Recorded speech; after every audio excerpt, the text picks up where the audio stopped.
what the first thing you want to do is that you want to list all of your income sources. So for instance, if you earn income from your stable job, if you earn income from a side hustle, which is your business, if you get if there are gifts that you get, like for instance those persons who may get child support or whatever other steady income comes in on a monthly basis, you want to list all of that, list it down and total it. So if altogether, when you add up all the different income sources, it comes to say 100,000 Jamaican dollars. You put that as income.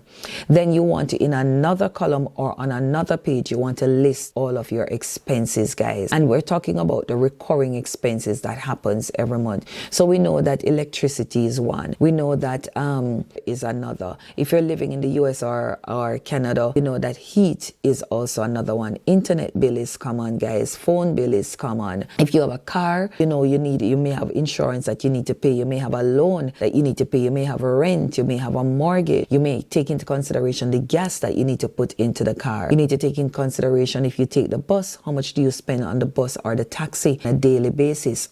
If you have to find lunch, you want to account for that. If your children needs lunch, you need to account for that. If your children has extracurricular activities that is consistent on a weekly, monthly basis, you want to account for that as well. Anything that you have to do, and I will dare say, especially for those of us who are of the household of faith, you want to account for your tithes and your offering as well. Do not leave that out, guys. And then if it is that you have also committed to saving sources, right? So like those of you who operate a partner, or those of you who have standing orders for savings, or you have insurance that you pay on a monthly basis, all of those things, you want to list all of those, because those are all of your expenses. Now, if it is that when you've added, it comes up to say it comes up to $70,000, then you know that what you have left, 100,000, I'm sorry, it's the 70,000. So you have $30,000 left.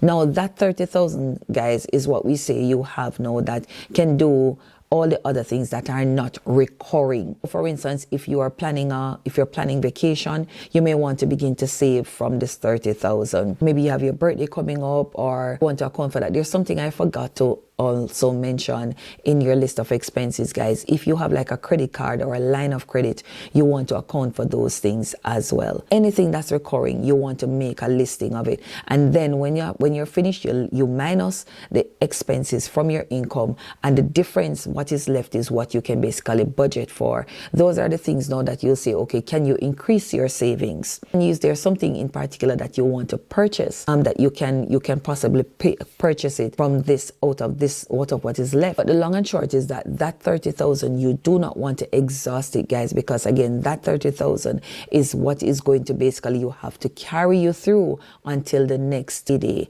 That's in a nutshell how you basically a budget, right?